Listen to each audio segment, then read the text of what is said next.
Your girl got braids and don't know how to act. Don't know how to act. Don't know how to act. I just love me in braids. I really do. If it was not for YouTube, I would stay in braids. Like if it was not for natural hair being the primary source of my content, I would stay in some braids. Oh my God, I just love these. This is my first time getting knotless braids, but that is not what this video is about. It is about some black owned clothing boutiques that are comparable to Pretty Little Thing and Fashion Nova. So let's get right into that.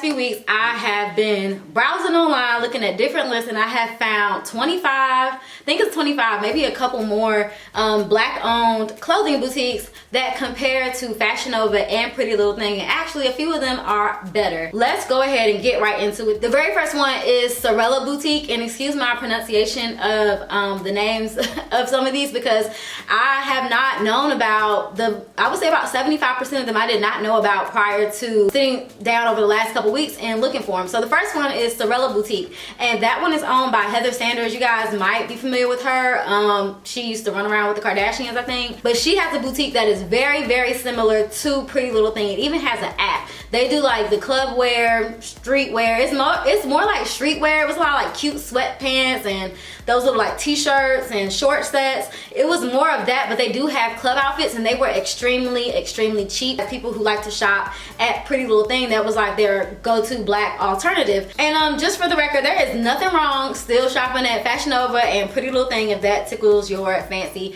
Like, it's just do what you do. Shop how you want to shop. I'm just putting the information out there. I want to be more conscious and shop more black owned businesses and small businesses. So this is just me putting that out here to share because I did post a couple of them on my Instagram stories and people were asking me about them. These are just some alternatives so we can make more conscious decisions and we just have better options, because there are people who want to just strictly buy clothing from black designers or black merchants. So this is for you.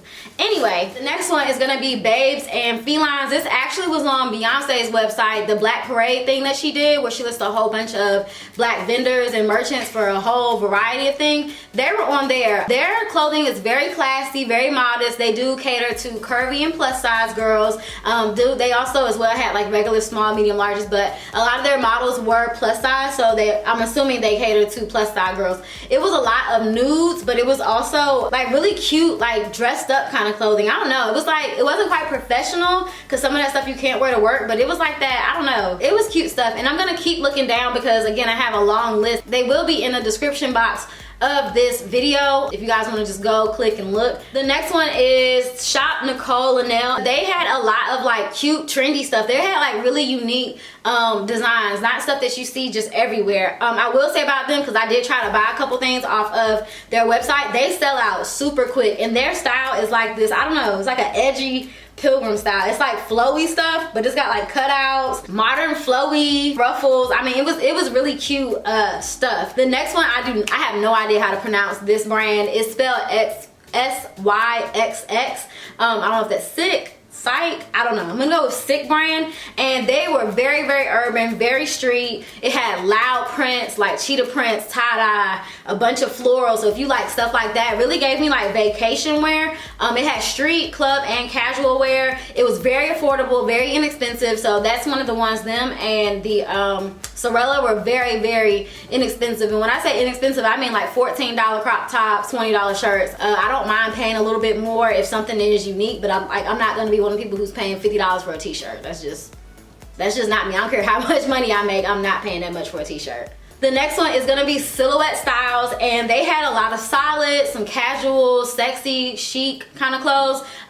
It was just a lot of stylists, but a lot of different colors. Neons, it had nudes, it had black, white. It was just, everything was like a solid color. So if you're one of those people who like, you know, to wear like nice styled shirts, but you don't like a lot of loud prints, whereas the Sick brand had a lot of loud prints, then this would be more for you. After that, it was Sincerely Nude, and they were actually featured in Elle magazine, and it was again similar to Babes and Feline. It was like a lot of nudes, very casual, sexy, and I'm pretty sure that one is European. When I was looking on the website, they had their what is it called, prices were in like, it looks like it was in euros. I've never ordered from them, so I don't know how quick their shipment is. And also be conscious, you guys, that the coronavirus is still going on. It's causing a lot of delays, so be conscious of that when you're ordering as well from any of these brands. In fact, the vast majority of them have on there like a banner that says expect delays due to COVID-19. So if you've been on social media, you've probably seen this next brand. It's Shop Love Vera. It's a lingerie brand. They have just like really sexy lingerie, a lot of lace. It kind of reminds me of Rihanna Savage with her lace stuff, but not as edgy. It's more of like that Victoria's Secret angel type of stuff. I haven't ordered from them yet, but I plan on ordering from them soon. They seem like they cater to a lot of body types, so they do have a lot of plus size models on their page. So I'm gonna make sure I highlight which of these brands I notice plus size women rocking, because I know a lot of times people feel excluded. Even sometimes I feel excluded because I classify myself as petite. So I didn't mark those, but typically they're stuff for petite girls, but oftentimes they're not stuff for like plus size. So I'm gonna make sure I distinguish what's plus size and what's not. The next one is gonna be Twilly by Tiana Twiley. It was very sexy clothing, a lot of loud prints. That gave me like vacation outfit vibes. It was swimsuits on there. It just gave me like stuff you would wear to like Miami, Cuba, or Jamaica, like prints, florals, that kind of thing. The next one I'm going to talk about is MAC brand, and do not confuse this with MAC Collection. MAC Collection is the one we see like on the ads with the like $16 swimsuits. They had very, very sexy and revealing clothes. Some stuff I would have wore freshman year of college. I ain't wearing it now. It's real cute, but I ain't that confident with my body to be rocking around with nothing like that. Looks like it was like designer clothes, not stuff you just go on AliExpress and stock up on. It looked like they were like actually designing and manufacturing their own clothes. They also had some basic and workout clothing, so if you don't want to do anything sexy but interested in like some workout or like basics, casual clothing, they did have like a few like sweatsuit sets and like leggings and bra sets. They had some stuff like that. So we are on boutique number 10, and the next one is 1130. They had really cute dressy clothing. They had what I liked about them was it was a wide variety of clothing. They had like glam stuff, ratchet stuff, and they had stuff that you can wear to work. Yeah, about them, I like the variety of clothing they had. The next one after that, number 11, was She the Collection. It had cute casual clothing, very like loose and like, I don't know, like body conscious stuff, but at the same time it would have like something that like popped. Like it would have like a flowy shirt in the front, but when you saw the back it dipped down really low. I like stuff like that where it's like, you know, you want to wear a flowy shirt because you might go out, you're about to go eat or go to like a food festival or something, but you also want to be cute. It's just like a pop of something somewhere on your clothing. And number 12 is Closet Envy, and they were really similar to Fashion Nova. They had a variety of clothing. It was some sexy clothing, some big revealing clothing. They also had swimsuits, lingeries, a lot of casual items, and it was fairly inexpensive. A lot of people think I don't buy black brands because they're expensive. No, they're not expensive by default. I hate when people say that. Don't categorize all black businesses just because the few that you've come across tend to be that way. Black brands don't have the same access to resources that people like Fashion Nova and Pretty Little Thing have. In fact, black business owners are strategically like oppressed by manufacturers where they don't receive the same prices. So let's do a better job about saying I don't shop black because it's expensive, because it doesn't have to be expensive. There's expensive clothes from any cultural background. Let's not make it a black thing. The next two are for like my vintage thrift shop girls. The first one is called Washington Ave, and they had like vintage clothing that they went through and actually designed it. So they would find clothing like out the thrift store that was like designer, and they would like remake it. If you are a vintage lover or you like to go to thrift stores, you like to like rework clothing, they would be a good place to shop at. The next one after that is called Random and Chic. They also had the same style. I don't think that they actually repurposed the clothes or redesigned the clothes, but they did have a good selection of clothes that they found from the thrift store, and they were mailing it online. I don't want to say thrift store either, because they could have found it at like consignment shops, or they could have found them at yard sales, or whatever the case may be. And then the one after that is going to be Pink Plastic Babes, and they are really similar to Pretty Little Thing. They had a lot of sexy and revealing clothing, a lot of bright colors. They also had swimwear, and they had a lot of glam stuff too. We are number 16. We are almost halfway through this list, guys. I'm trying to get through it as quick as possible, just to give you like a little rundown, and you can just kind of click the links and do what you want afterwards. But the next one after that is gonna be Be Fly LA, and they had actual like unique pieces of clothing, not stuff that you see, because a lot of these boutiques are carrying like the same things or in a different color. They had actual like unique designs. The style gave me like eclectic. That's how it looked. It was like sexy club stuff, but it also had like flowy stuff with like ruffles on it and a lot of nice bright prints. So if you are into like actual designer clothing, I did find this Instagram page called Fashion Bomb Daily Shop. There's actually like a actual like blog page called Fashion Bomb Daily, but they have like an actual shop page where you can buy merchandise off of the link in their website, I mean the link in their bio. And that one was like a page for highlighting minority designers. So it's not solely black, but it's like minority designers. They had a lot of cute stuff. Like I saw some shoes on there. If I wore stilettos, I would cop them, but I don't wear stilettos no more because they be hurting my feet. If it ain't like a platform or like a wedding, I ain't wearing it. The next one after that is called Collexus Couture. I think that's how you say it, Collexus. It was like plus size curvy friendly. They had bright colors and prints. Wasn't quite casual clothing, but it wasn't like upscale dressy clothing. It was just like I'm about to go out, get cute, and be seen kind of clothing. Like I don't know, like block party, cookout. It was just classy stuff, but it was also sexy at the same time. It wasn't too revealing. It was like modest, kind of mature, sexy stuff. And then I also found a place called Swank A Page. I think that's how you say it. They had very Fashion Nova, Pretty Little Thing style. It had a very nice variety. They also had jeans. A lot of the places that I found had a limited selection on jeans, but they had a lot of like designed jeans. It wasn't just like your typical, you know, boot cut, high-waisted, whatever jeans. They had like flares, distressed, different kind of cuts on them. They were affordable. Their clothes just look really fun.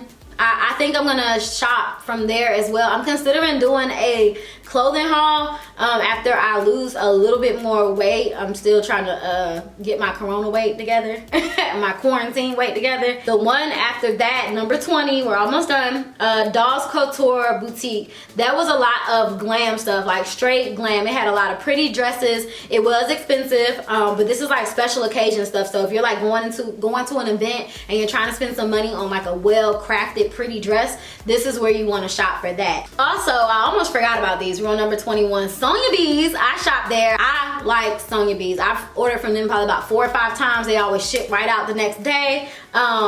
They have casual and dressy stuff. They have some really pretty dresses, but they also have like jean shorts and like some nice tops, some flowy stuff. They have 2-piece sets. I like Sonia Bees. The next one after that is Shop with Pink. I ordered from there a couple times. I actually met her. She DM'd me when I was in New Orleans for Essence Fest and asked me to come to her pop-up shop and said she would hook me up. So I went there. Her energy is amazing. She got a bomb shape too, and she hooked me up with some stuff. I've worn her stuff a couple times on Instagram, and I've tagged her. I've took the stuff on vacation. I just ordered some stuff recently, and I will be ordering from her again. Her stuff is also very inexpensive, and she ships out really quick. After that is House of Chic LA. They have classy stuff, lots of like fashionable, modest clothing, a lot of loose fitting stuff for people who are body conscious. We're almost done. Number 24 is Benton 1998, and this is for my ratchets. They had ratchet stuff, but it was cute. And you know, ain't nothing wrong with being ratchet. I used to be ratchet. I'm still kind of ratchet, to be honest. But ain't nothing wrong with ratchet. They had some cute outfits. Number 25 is Shop by V. They gave me Fashion Nova vibes. They had a lot of prints, jumpsuits.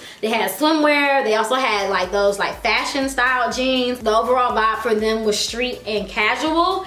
And then the final one, number 26, was called Make Me Certified. They were plus size and curvy girl friendly, but they had jeans also for plus size, and they had a lot of prints. A lot of their stuff was in prints. So that is my list. It was actually 26 black owned boutiques. I hope there was a little bit of something for everybody. I mentioned some of them had like professional stuff, some of them had streetwear, some of them had ratchet wear, some of them had club wear, swimsuits. So there's something out there for everybody. The way that I found them was through Instagram hashtags. A lot of brands or people have been like sharing lists, so I just sat over the couple weeks and looked them up. Also, you can just type in like black owned whatever you're looking for on Twitter, and there's pretty much a thread on it now. I do want to do a video on some black owned household items I have. Like I have black owned toilet paper. I have like actual like the Freedom Paper Company manufactures toilet paper is black owned. I have True Laundry detergent. I found a black owned light bulb company, black owned batteries, black owned toothpaste, black owned deodorant, black owned makeup. It's pretty much a lot. Again, don't feel bad for shopping where you want to shop. We're not going to shame anybody for that, because I'm going to continue to shop where I want to shop, but I am going to be conscious and make sure that I do my part to support people who look like me. There's nothing wrong with supporting people who look like you, and also supporting small businesses, because when you support small businesses, you're supporting a family and a community of people. That is it, you guys. I hope you guys enjoyed this video. I hope I didn't talk too fast. If I did, you can always go down to the description box. Don't listen to a thing I said. Just click and go, click and go. All right, y'all. Thank you for watching this video. I will talk to you next time. Bye.